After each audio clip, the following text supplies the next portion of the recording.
Hello and welcome. Today in this discussion I will describe the motive why non-human intelligence might have sent 2 meteors above New Zealand skies on the 7th of July in 1999 and on the same day in 2022. Now, sorry, last time I mentioned that there was no mystical or magical numerology trick in these years.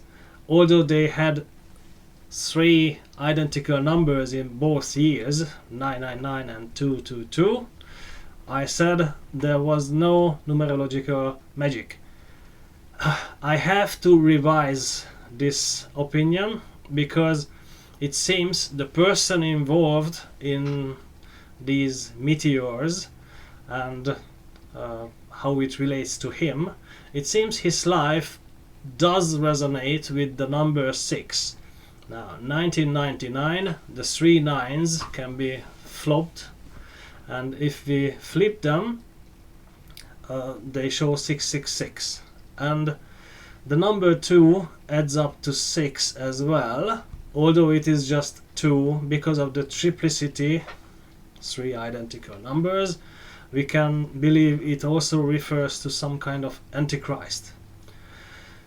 Okay, but yeah, I can tell the person involved is Russian President Vladimir Putin, and I believe the reason why non-human intelligence sent meteors above New Zealand skies was that, owing to Vladimir Putin's policies, they wanted to send a message to people who are philosophically minded and spiritually open to consider relocation to New Zealand, because these meteors showed up in the media. So anyone who might be interested in looking for a safe haven to live a life which is still meaningful, according to the predictions, Russian President Vladimir Putin would create such a chaos that it's worth considering moving. So practically escape the war, most likely in Europe, but there might be war somewhere else too.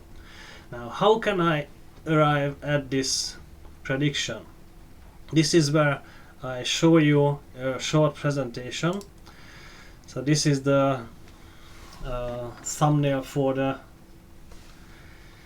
clip today, and in the second slide I show you one Nostradamus prediction. It is in the 10th century, the 10th chapter of his prophecies, and it is the 72nd quatrain, 4-line verse. In the year 1999 and 7th month, from the sky will come the great king of terror. He will bring back to life the great king of the Mongols. Before and after, war reigns happily. Just a short comment on this. In the original French version, war is not described as bellum. It is presented as Mars. Therefore, it may be easy to misunderstand war and Mars. And as we go through the prediction itself, it is luckier, it is better to understand Mars as the planet in astrology, not the war, the human act itself. Now, firstly, many people believed that this prediction was about the solar eclipse happening on the 11th of August in 1999. In the main just a moment, I want to find something. Yeah, here we go. 7th month. The 7th month is according to the Julian calendar. At the time of Nostradamus, he was still using the Julian calendar, and later on in the 17th century it was adjusted by the Gregorian calendar reform. And 11th of August means 29th of July according to the Julian calendar. So it can indeed refer to the solar eclipse. However, there are reasons why we have to believe it is something else.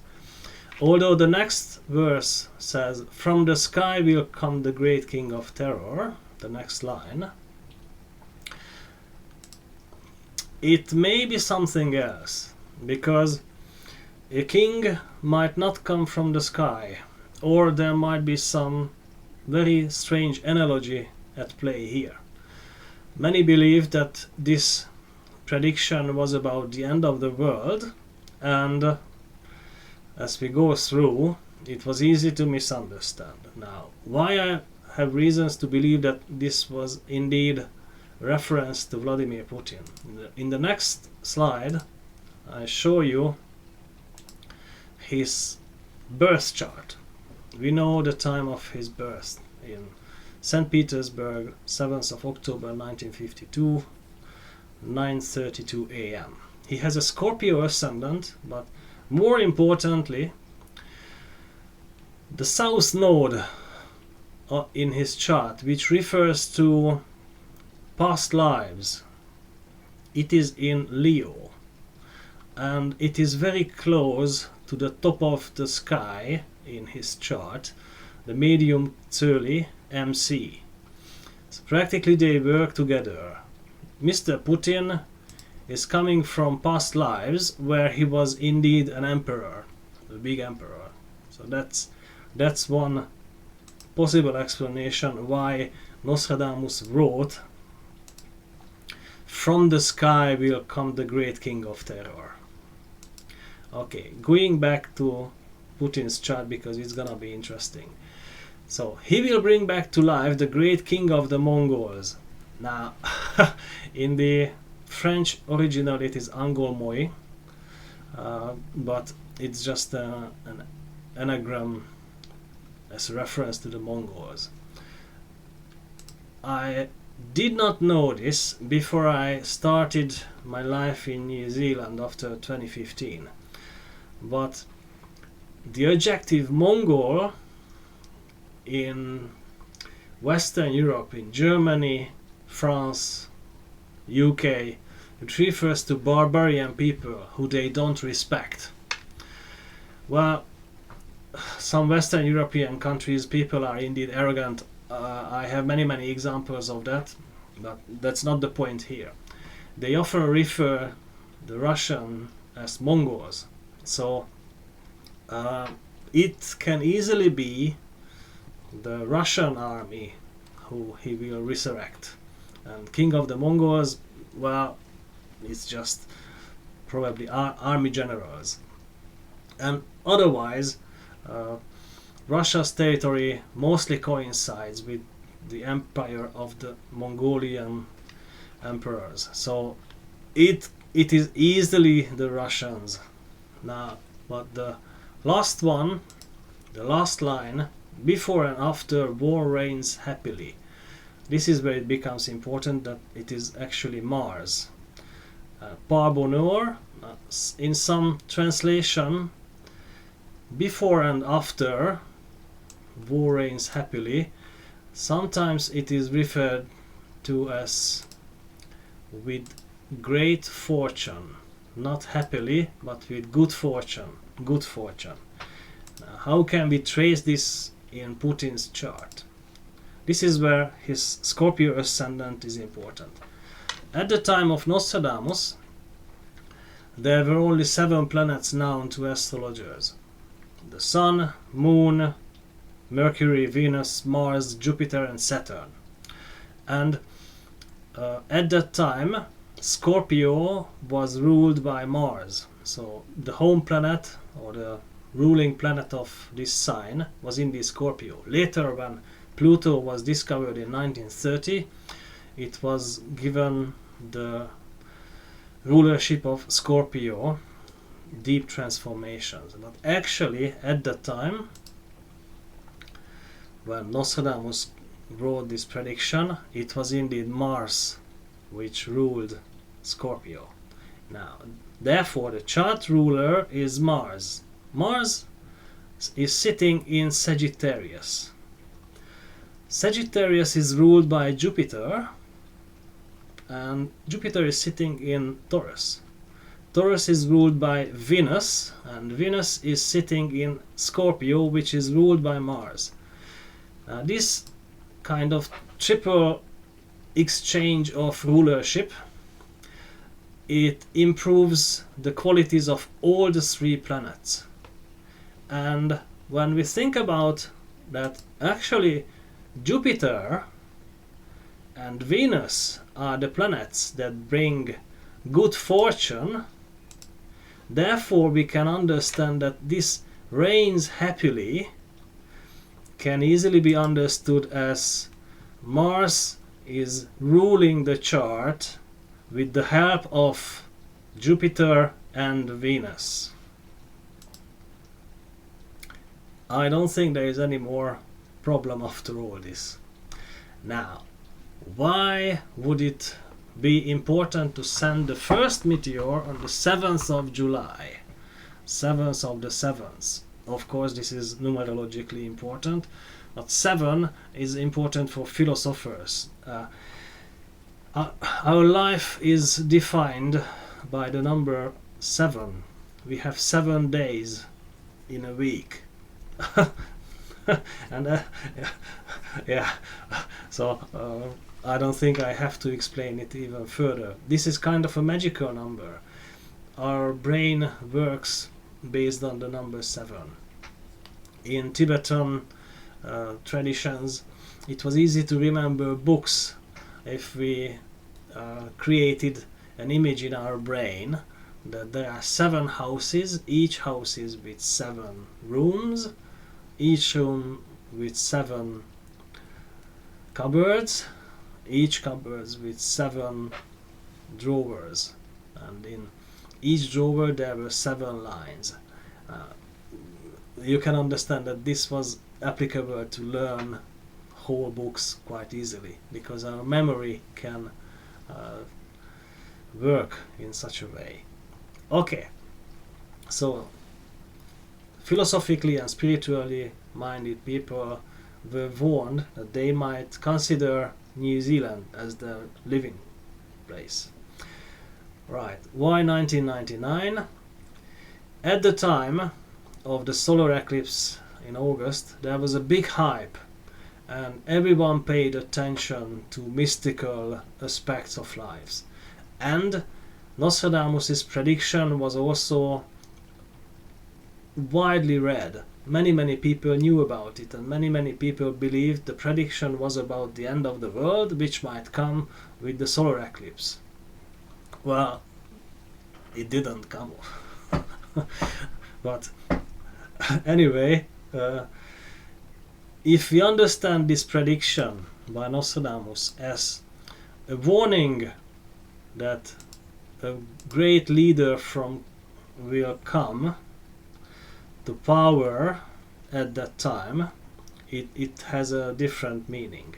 And Vladimir Putin was appointed to be Russia's prime minister on the 9th of August, 2 days before the solar eclipse. It is 27th of July in 1999. Was Nostradamus correct? Yeah, he was. So everyone who followed the trends had to consider moving to New Zealand. That was the first meteor. Now, I'm not so sure if the original message to move to New Zealand also included that in 2022 there would be a second meteor sent to New Zealand's skies.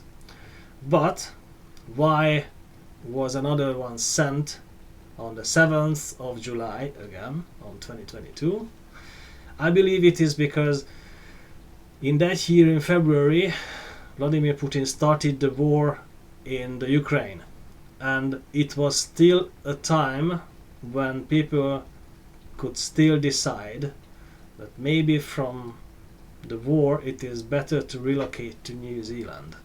That's my belief, but of course it's not the only understanding of this. I find this pretty good. Now going back to the chart here, or the presentation, it's important that both the prediction and the expectation that maybe the end of the world might come, and it wasn't about a new leader rising to power. It was indeed easy to misunderstand and misinterpret the prediction. I didn't interpret it in 1999 in this way. I believed the end of the world might come. And especially because in 1998 there were two movies released, both described the possible impact of meteors with Earth. One of them was Deep Impact and the other one was Armageddon. Of course these were spectacular movies. Armageddon was awful, but Deep Impact was great. And you can imagine how scared I got at the end of 1998 when someone who knew more about the blockbuster trends told me that when two movies discuss the same topic, it is probably the United States Pentagon and military apparatus that want to condition the public for such a scenario. And there was also reference to planetary movements. Jupiter was closing in on Saturn, and the two planets, the two largest planets, conjunct or close to conjunction in 1999 might create a gravitational pull from the asteroid belt towards Earth. Okay, that was the moment when I got shocked, and it was then when I started focusing on news about meteors. And when I read the news about the meteor arriving to New Zealand skies, I actually got relieved. I believed, okay, that was it, that's all, no end of the world. Yeah, the message was a bit different. I misunderstood then. And then I was preparing to the solar eclipse on 11th of August. This is how the trajectory of the full solar eclipse happened in Hungary. I was close to Lake Balaton, this area here, and okay, well, it was a lovely solar eclipse. Sunny day, calm waters, no strong wind, nothing. And at around midnight, after the solar eclipse, I saw something. Now I know that it was likely an orb, which if travels in the night sky can be seen as a meteor. It was quiet. I saw it probably just for 1 second, or less than a second. It was quiet and it wasn't going quickly, so it was actually strange. Now, I should have connected the dots that this was again a help for me to consider to move to New Zealand. I didn't even think about it, but it was strange. Others also saw this orb, and they also believed it was a meteor, and there were no impact sites in Hungary, so it's more likely that it was an orb, not a meteor. Altogether, it was very important. Now, just for a second, let's move back to Vladimir Putin's chart because it's important.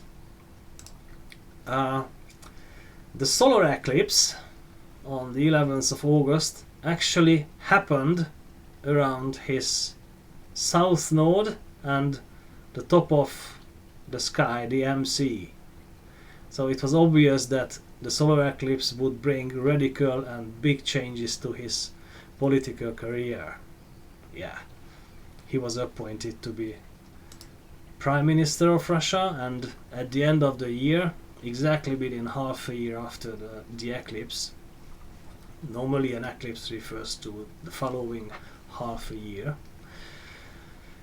he became Russian president. So retroactively it is easy. Living it through was a bit different. And when I first came here to New Zealand in 2008 with friends, we were talking quite often that actually we should have come to New Zealand after the solar eclipse in Hungary. And we were listening to stories how easy it was to achieve residency after 1999 and 2000.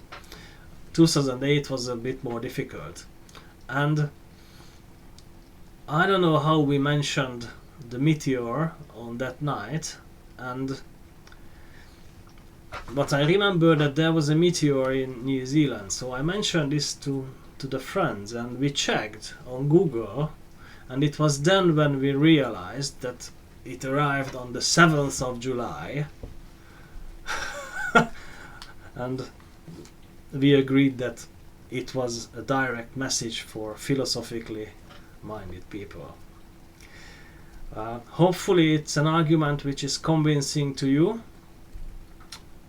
and as an extrapolation of the argument we can also say that there isn't going to be another meteor in 2045 in another 23 years, because I don't think Vladimir Putin will be still active at the time, but who knows. On Patreon I will further analyze Vladimir Putin's chart. I don't want this channel to be focusing mostly on astrology, therefore I keep it low on Patreon. But yeah, this is it for today. Thank you for watching and see you next time.